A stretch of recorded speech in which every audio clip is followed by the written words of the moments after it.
So in this episode, we're going to take a little divergent from the normal stuff and talk about the enlightening, heavy subject of mental health, because, tis the season. So we're going to talk about a little bit of all the things about mental health, as for my personal experience. And, seasonal depression, people who have that, who struggle with that, regular mental health, the daily struggles, the collapse of late stage capitalism as we're living that, that always makes people feel really great.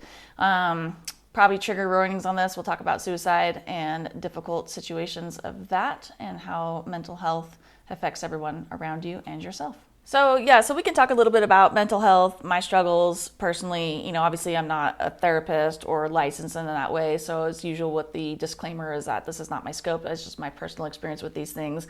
And, kind of the routes that I've taken that maybe some person listening to this will be like, cool, yeah, I maybe need to look into that or something like that.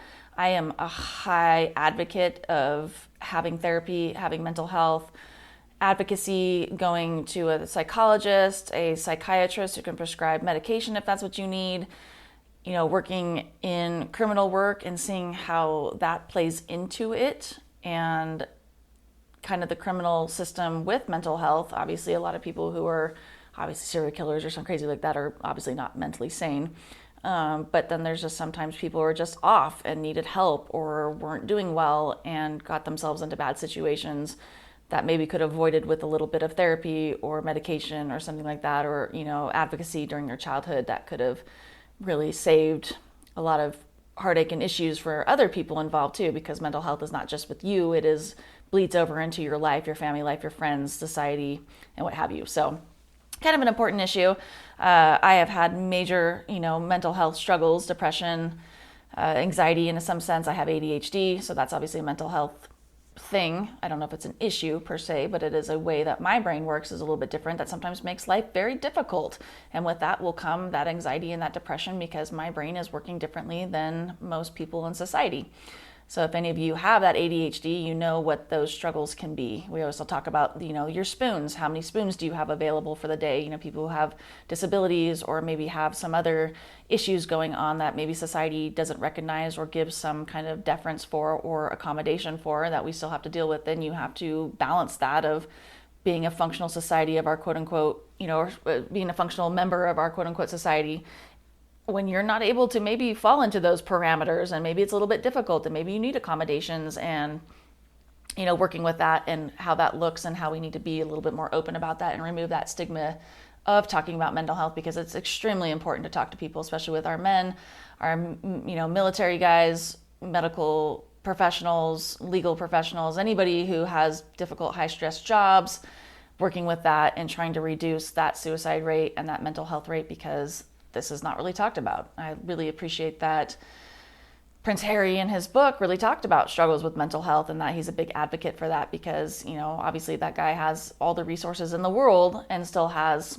struggles and daily struggles. I have friends who are on paper doing amazing. They have great careers, they have great jobs, they have money, they have the spouse, they have the kids, they have the family, they have the whole life, and they're miserable and they hate themselves and they hate their lives and they have a daily struggle sometimes of not killing themselves. And sometimes we have to struggle with that and we have to talk about that. And it doesn't necessarily mean that we need to be committed or whatever. It's just kind of a daily topic that goes on in our brains that we have to work through.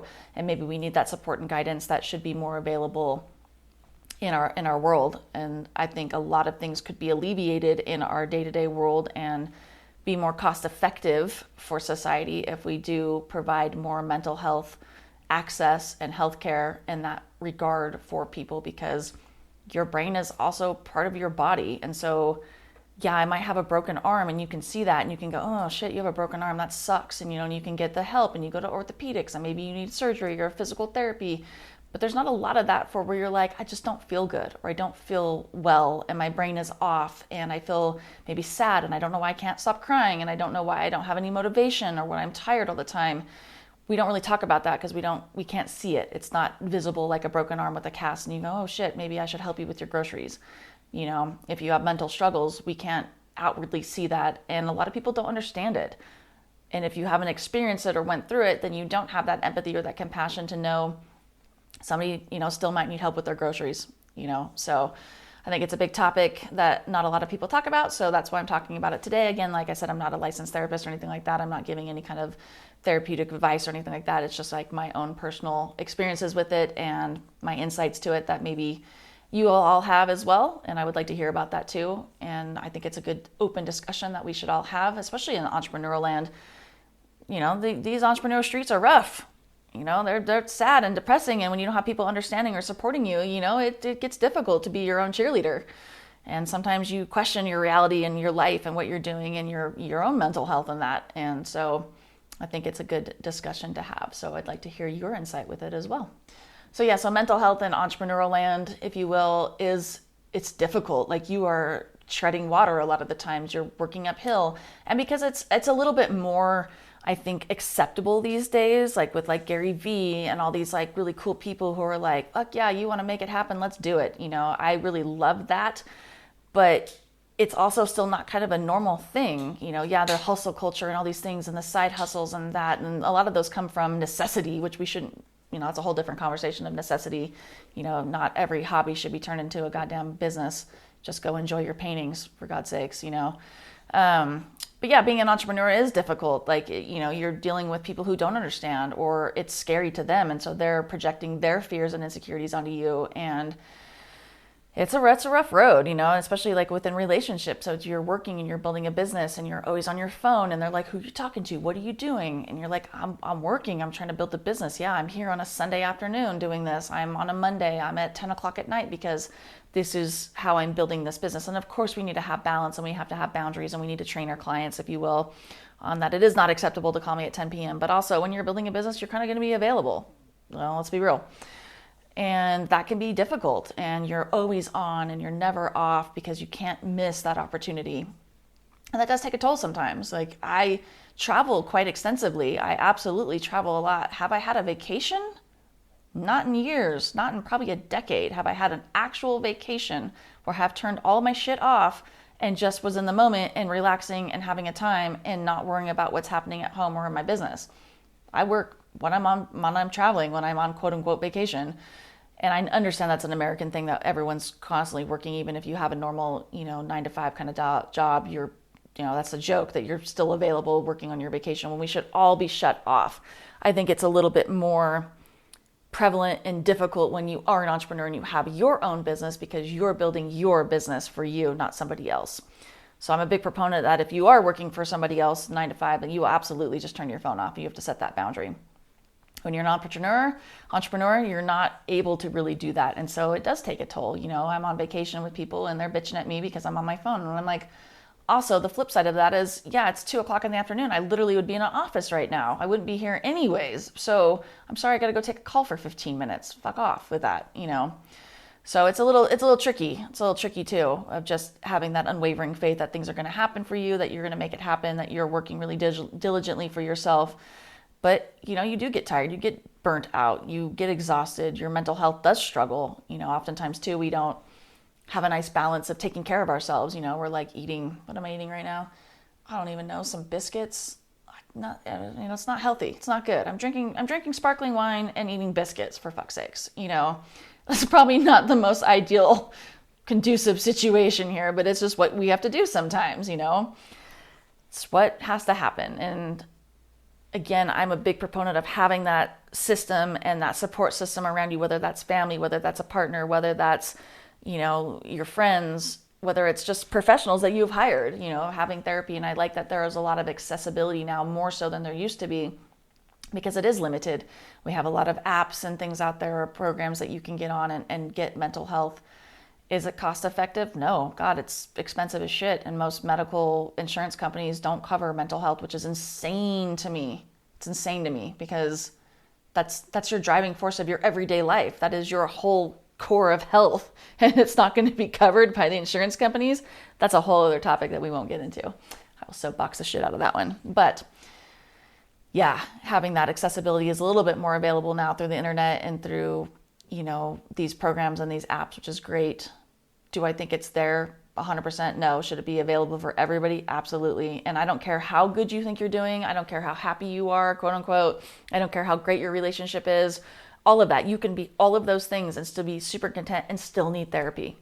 You can have the greatest childhood ever. You can have amazing parents. You still need therapy. Everybody needs it. It's just everybody needs it. Whether you're doing well, whether you're doing bad. I think a lot of people think, oh, well, I'm not doing well, I need to have a therapist. No, you should have a therapist for good times. Like, how do I deal with their good times? How do I deal with happy times? What does that mean? Do I feel good about that? There's all sorts of stuff to it, so mental health is a big deal. Everybody should have access to it, and everybody should be utilizing it as much as possible, because in this day and age, we have to deal with a lot of shit. And these younger generations, the millennials, the Gen Zers, I mean, how many life-altering events have everybody gone through at this point in their lives? Like, these are like one-in-a-lifetime events that are happening every 6 months. Like, holy fuck, we all need some help at this point. We need a collective countrywide therapy session. We'll see how this election goes too. I have a lot of people I talk to who are, depending on the election, people are super depressed and having to talk with people on both sides. You know what I mean? It's everybody has to have this discussion. So it's a big deal. So if you're feeling that you need help or you feeling stuck, there are resources out there for you. And please, even reach out to your friends and just say, I don't feel good, or even people on the internet. Fuck it. People on the internet will help you and support you. That's the cool thing about social media, frankly. There's a lot of negative to it, but there's also some really cool things too. So I think a big thing in my life and a lot of people's lives, especially women's lives who are entrepreneurs, is that imposter syndrome. It is a huge deal, and it's kind of a buzzword now, and obviously it's been around forever. It's a thing, but we all now have a name for that imposter syndrome. Like, who am I to be doing this? Well, who are you not to be doing this? That's the better question. But we all have that feeling. And I'm sure people like Gary Vee and all these people still have that too. They get that feeling of just like, well, shit, who the fuck am I to do this? Like, I mean, he's a great example of that. He was a wine guy. Like, he was a random wine guy who was like, oh, the social media thing's kind of cool. I'm working at my dad's wine shop. Let me, I got this idea. Let me try that. How many people gave him shit for it? For years. Oh, you're just a wine guy. Stay in your lane. What are you doing? Oh, you're doing a media company now. Who the fuck are you? You know what I mean? Like, people are naysayers all day long, and that takes a toll on you. And you just have to kind of have that unwavering faith that the things are going to work out and get together. But it is a struggle, and it's definitely a big struggle for women too in this kind of space, and with their jobs too. Say you have a normal 9 to 5, regardless of being an entrepreneur, like that imposter syndrome, or that I'm not good enough, that I don't have enough credentials. A lot of women will be like, oh, if I just get this one certificate, if I just have this education piece, if I just have this, then I'll feel like I'm accomplished enough to do it. And a really interesting statistic is that men will apply for a job if they have 60 to 70% of what the job is asking for. Not the whole thing. Like, they're like, oh yeah, I could figure that out, or I've got that, I got a majority of this, or I got a good percentage of what this job is asking for. I'll still apply for that job. Women typically do not. They have to make sure that they're 100% fit for that job before they even apply. Like, it's a weird mental thing there, and I don't know where that comes from, but it's statistically shown that women will not apply for jobs unless they feel like they have the full requirements and credentials to do that job, whereas men were like, nah, I got 50% of that, I'm good, I'll apply for that, and traditionally usually get the job because of that, and then they wing it and figure it out on the way out, or learn from that way, where I hope women are getting a little bit more about that. Plus also in entrepreneurship, as a woman, you have that unpaid labor aspect on top of it. So not only are you hustling and working and building your job and doing all these things and still fighting uphill, because of course, we're still not paid what men are paid. We're still not respected or looked at. And that was a good example with the Golden Globes, with the jackass comedian making the comment about Oppenheimer versus the Barbie movie. It's like, what the fuck, what year are we in? Oh my God. And that just reinforces how society thinks about that. And so it's an uphill battle, even though that movie grossed more than any movie that company had in decades. Like, but it's still talked down to, and the misogyny and it's just insane. I don't want to talk about the patriarchy, because then we get into the whole different other realm, and my conservative friends are going to go, oh my God, Lindsay, stop talking about that. You're so woke. We're not going to go there. But, there is a fine line. And of course, we all want equality, but, does it help others? Probably not. Should it help all of us? It should. And that takes a toll on people. You have that unpaid labor on top of it. So not only are you trying to hustle, you're building this job, and then you're expected to come home and raise the children and go to school and do the school drop-offs and do the laundry and the dishes and the cooking and all these things that it's a whole other full-time job that you're not getting paid for. And that's insane. So that takes a mental toll. People are just tired.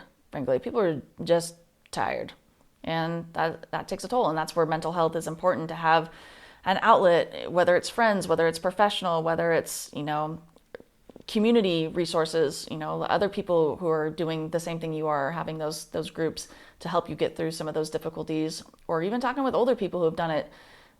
What would you tell your younger self? Well, there's people out there who have done it, and they can give you that kind of guidance and that mentorship. So I think that's really important to look into. So in my own personal experience, I've been in relationships with partners who have not been so supportive or understanding in this entrepreneurial journey, and would bitch about, well, wow, you're always on your phone and you're always working and you're married to your business and I'm just your mistress or whatever, and just shitty comments. And I think, the meme that always comes up is that you either have a supportive partner or no partner at all, because there's no in between.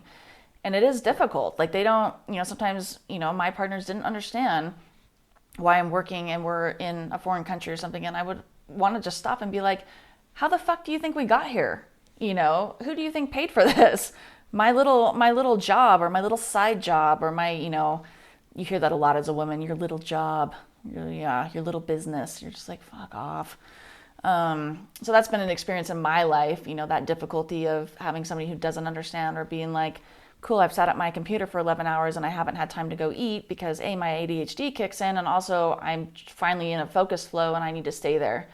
So having that support is important. And it's difficult because a lot of partners or a lot of men don't understand what you're doing as a woman, and either feel threatened about it or feel insecure about it. Not all of them, of course. Of course, there's beautiful, wonderful, supportive partners, out there who understand what you're doing and what you're building and are amazing. And that's where you do really well. But in my experience, it's been difficult for that as a woman trying to build a business, and also balancing that life of being a partner and the woman in the relationship and that female, and not having that supportive partner and feeling like I have to do literally fucking everything. Please just help me. Be nice to me. Let's just start there. Just be nice to me, let alone helping me. Because obviously I can take care of most things on my own, but it's nice to have a partner that's going to help you. And, like the bare minimum, can you just be nice to me? Oh, you can't even do that? Cool. Well, why am I still here? What are you bringing to this table? Not the other way around, It's not me and my table. It's what are you coming to my table and sitting at and doing? And a lot of men don't like that. They don't like strong, independent women. They don't want that. They think they do. They're like, cool, that sounds amazing. And then they get it and they're like, oh, what the fuck is this? This chick makes her own money. This chick does her own thing. She has her own house. She has her own business. Like, she's hustling. She's going. She's networking. And, I've had partners who didn't understand the networking aspect. You do have to get out there. You do have to talk to people. You have to put yourself out there. You have to go on dinners and, meet people for drinks, or go to networking events or dinners and socialize and dinner parties, what have you. And they don't understand that. And they're like, oh, you're going out, or you're going on a date with somebody. And you're like, what is wrong with you? No, I'm working on my business. And also, you're a representative of me. Please don't be a shitbag to other people too, because these are like business contacts that may not right now pan out, but maybe 4 years from now, maybe 5 years from now. I don't know. I'm still going to put my best face forward. Obviously I'm going to be authentic and I'm going to be me, but also your partner is a representative of you, and hopefully they're helping you hustle the shit out of you, because they're your partner and they love you and they want to do that for you. And if they don't, then what the fuck are you doing? Go find somebody who will do it. And even if you don't find somebody and it's a lonely road, then, at least you know that you're doing it for you, and you're not dealing with the excess goddamn baggage that you're dragging around with you of somebody keep putting you down. Because not only is it difficult to be an entrepreneur and to do this job and to hustle and to build and have that unwavering faith that this is going to happen for you, you're going to make it happen, things are going to come in, that revenue is going to come in, that business is going to take off, and it might be a year or two later. That's how hard it is. You've got to have that faith for that amount of time. But then on top of it, having a partner who's putting you down and who's telling you, no, you don't know what you're doing. Go get a regular job. Why don't you go work with the rest of us? Or this income is all fluctuating. And, it's like, just don't even do it. Just don't even do it. You're worth so much more than that. Just leave. Whether it's whoever it is in your life not doing that for you, just don't. Just do it on your own. And it sucks and it's lonely and it's lame. I'm not going to lie. It's lame. But it's so much better than somebody putting you down and you having to not only carry the weight of building your business and all of that, and then the weight of judgment and bullshittery from this other person who's supposed to be your partner, who's supposed to be your hype man, your hype woman. They're supposed to be that person who's helping you and building you up and making it easy for you, because it's hard enough as it is with what you're doing. What they're gonna make it harder for you? What the fuck is wrong with you? Get the fuck out of here. You don't got time for this bullshit. So, know if you're in that situation, you absolutely can leave. You can absolutely do it on your own. Yes, it's going to be hard. Yes, it sucks, but you have friends, you have family, you have support systems, you have other people who will step in that role for you. Sure, they're not laying in bed with you and waking up, but then, yeah, what is that? You're going to wake up and someone's going to talk shit to you? Like, yeah, please no. I'm gonna get 18 more cats. We're going to call it a day. It's totally fine. Enya's got it dialed. Let's be real. Enya has it fully dialed. She lives with her millions and millions and millions of dollars in a castle in Ireland with like 18 cats. And then apparently has like righteous dinner parties and rad things with all her friends. I'm like, Enya's fucking got something going on there, man. Yeah. So it's a thing. It's a thing. So for this episode, we're still drinking that amazing sparkling wine because A, it's a big bottle, although we're motoring through it. 2, obviously we're batching this and you guys know how content works, and that's fine. And I was not going to let this beautiful bottle go to waste. So we're still cruising through it for the day. It is a Domaine Colneros Blanc de Blanc. It is Le Rêve, Tattinger 2015. Beautiful, beautiful sparkling out of Napa area. Yeah, if you would like to sponsor me, I will rep the shit out of this because this is amazing. Did not realize today when I pulled it out, because I was half asleep this morning, that it was a $130 bottle basically, but I'm very happy that I did pull it out because it's made this Sunday afternoon super enjoyable. So let me know if you'd like to sponsor me because I will happily take your sponsorship. I think a lot of people do struggle with mental health, and maybe you don't understand what it is, or that depression or that seasonal depression. When you're in the wintertime, we don't have enough light, we don't have the vitamin D, we don't, it's just kind of I'm the opposite. I get seasonal depression in the summer. I don't like the heat. I don't like the sun, and it burns us. I'm technically a vampire. This is why I look so good. Just kidding. But it's important. I do get, we all get, I think to some degree, that seasonal depression and just life malaise. To be real, the society and the world we're living in right now is a hot dumpster fire shit show. So that alone, you turn on the news, of course you're going to feel not healthy and not good. And for me, what I like to do is I like to, move your body. That's important, making sure that you're doing things, organized sports, even though we're if you're my age, you're old as fuck. But there's still really cool leagues that you can go play, whatever sport that you really loved and enjoyed as a kid. There's an adult league out there because the rest of us want to go do fun shit too. I love my soccer league. What an amazing community. And to be frank, that soccer league has probably saved my life on a couple times, where I'm like, I really, really don't feel good. There's been circumstances in my life. If something happened, maybe it was a breakup, maybe it was a difficulty, maybe a family member passed away and I was not feeling well, but I knew I had to go to a game and I knew my team was relying on me. And then I get there and I'm like, yeah, I kind of still want to kill myself. I don't feel well. But then, you hang out and you run around, and then maybe you have a beer with your teammates and stuff. And then you start talking and chit chatting and you're like, yeah, all right, I feel okay. That's all right.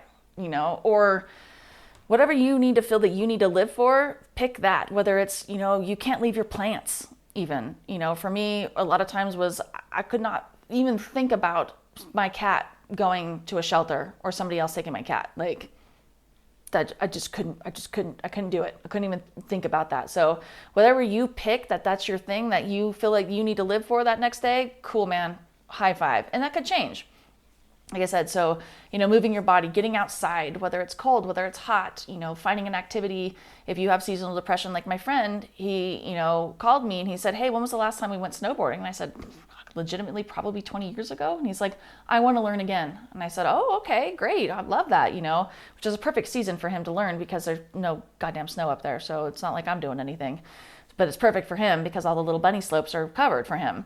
And, like kind of the second or third time we went up, he said, honestly, this is part of my mental health. It's part of my therapy with my therapist. And I said, oh, tell me about that. And he said, well, I have severe seasonal depression, severe. And he said, I remember you never had it in the wintertime because you love to do outdoor things in the wintertime. That was your thing, that you were always happy in the winter and you loved the snow and you liked it when it was cold and you could go snowboarding, you could be in the mountains. And he's like, I wanted to learn what that was about because I really struggled this time of year. And I thought, that was, how cool is that? And how cool for me to be a part of that. I was super honored to even hear that. It was amazing for me. And so you just got to find what's good for you. And like I said, maybe it's something you take up or something you've never done before, like snowshoeing. Like, it's not really my thing. I'm a snowboarder. Do I want to cross country ski? No. Am I going to try it? Absolutely. Let's give it a whirl, and it can be difficult and it can be fun and it can be challenging and embarrassing, but it's an experience. It's something you're doing and at least you're trying. Whether you go and you walk outside for 5 minutes, just do 5 minutes. More than likely you'll do more than that, but at least you get started. That's kind of the same thing with entrepreneurship. With like, man, I struggle days. Like, I don't want to work 24/7. I don't want to be doing this for the next 30 years like I've been doing for the last 10. It's hard. It is hard to motivate yourself day in and day out and go, okay, I'm the only source of my income, which is an amazing thing. It's very powerful to be able to have that, but it's also like, holy shit, that's all on me, or if you're in a relationship and a partnership where maybe that other person's not carrying their weight as much, and it's all on you. I know a lot of men feel this, with that breadwinning kind of attitude and society's expectations that it is all on you. And how do people not get resentful? I don't fucking know. That's probably why a lot of us drink a lot. Alcohol, solving the world's problems. Just kidding. I'm not an alcoholic. I do enjoy wine, however. But there are reasons why people drink a lot and who have that alcoholism or drug addictions and stuff, because people want to escape because life is hard. So for me, I like to get outside. I like to go do activities. I like to be physical, and that helps your body. It helps your brain to get outside, to look at something different, to be in the world. Join those organizations if you can, whether it's knitting, it may not be a physical activity. Maybe it's knitting. Maybe you don't have the physical ability to go do things. That's totally fine too. There are other things. Maybe like a crossword group or something, or Sudoku. Do people still do that? That's a mathy thing. I can't do that. Or the Wordle, or chess or something like that, like anything that you can get your brain into, that there'll be a group who likes to do that with you, and there'll be an organization that you can find, because we're social creatures and we want to be social. And whether that's with a relationship, I think most of us want to be in a relationship, but if we don't have that, there are also other things that we can go do. Like, I like to play nerd games. I like to have nerd groups. We play some board games or tabletop games. We have people online. You can talk to total people online, with your PS5s and your, Switches and all that. Like, there's a whole community on there, and a really beautiful community, frankly, and a lot of those things. Yeah, they've got some 14-year-old kid talking shit to you, but, other than that, there's usually some cool people on there who are supportive, because we're all in the same boat, where it's all, the sinking ship we're all on, and making it possible for us to handle that. And so that's kind of the things that I do, getting out, reading books, having a book club. It may not have to be a physical activity. I like physical activities because I like to go do that stuff. Hiking, being in nature. I think the Japanese have a thing called nature bathing. You go out into wherever you're at. And I know some of us live in dense urban populations, but there's usually a park, there's some grass. Take your shoes off, put your feet into the grass, feel the earth. That'll help you. Like I said, even if it's just 5 minutes, sometimes that's just all you need, is to get that different perspective instead of being inside your shell in your house. And yeah, it sucks and you want to be that way and you want to keep going in, but you just got to tell yourself, it's just 5 minutes. I can do anything for 5 minutes. And then usually you'll feel better, and then you'll do it for 10 minutes or 30 minutes or whatever it is. So those are kind of the things that I like to do. I like to go out with my friends.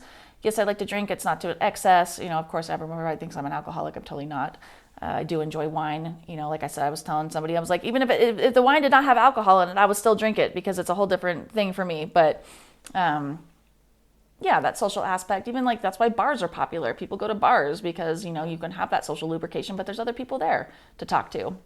There's always somebody to talk to. So don't think that you're completely alone. And I know when you're in the throes of depression that you think nobody understands you, nobody understands what you're going through, but, somebody has, and somebody's willing to talk to you. And that's where the internet and social media is really cool too. So there's all sorts of options for you. Those are some of the things that I like to do.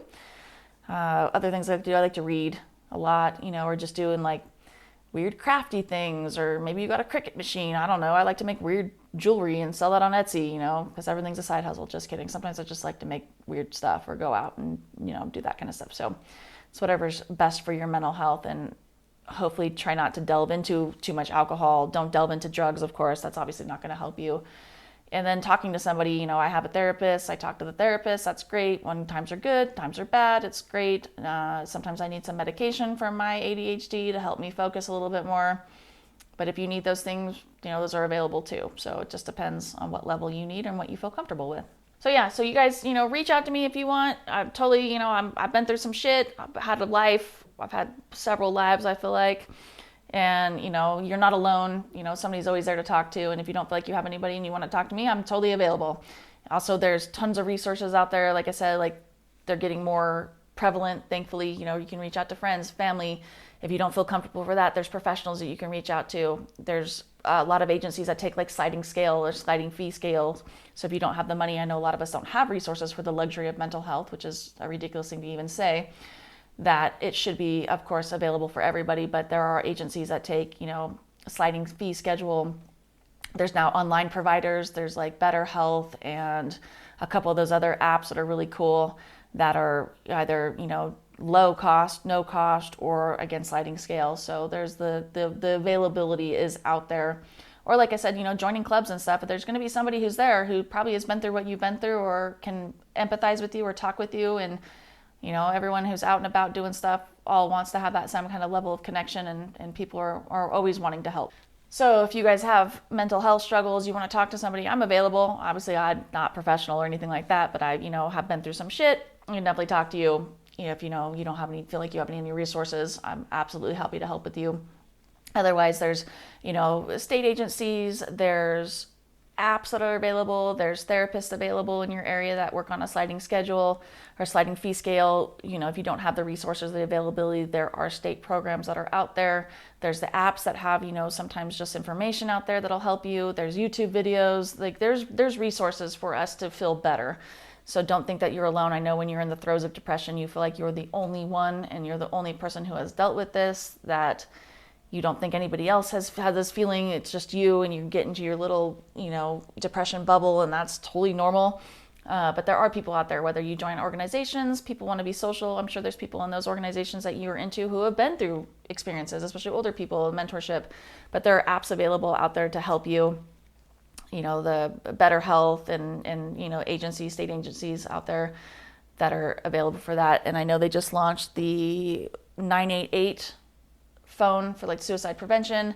That's a big one. Instead of having to go to maybe the ER or anything like that, that there is a dedicated resource called 988 that you just dial, and will have somebody who's a professional who will talk to you and help you out with that. So there's definitely resources. I know the veterans agencies have a lot of that for our vets out there too, who are definitely struggling. And so those are all out there. So if you have questions about that, let me know. Everything's in the show notes, and I'm happy to help. So this was kind of a weird, heavy episode, but it's definitely something that needs to be discussed as well. And so, of course, on this heavy episode of depression, all the other things, when you think of death, think of me. Thank you for listening to this podcast. If you found value, please like, subscribe, and share. And be sure to follow me on all the socials at Sips and Tips with Lindsay. And of course, you can always go to my website, sipsandtipswithlindsay.com, to find more information about estate planning, business, snowboard, travel, and of course, wine.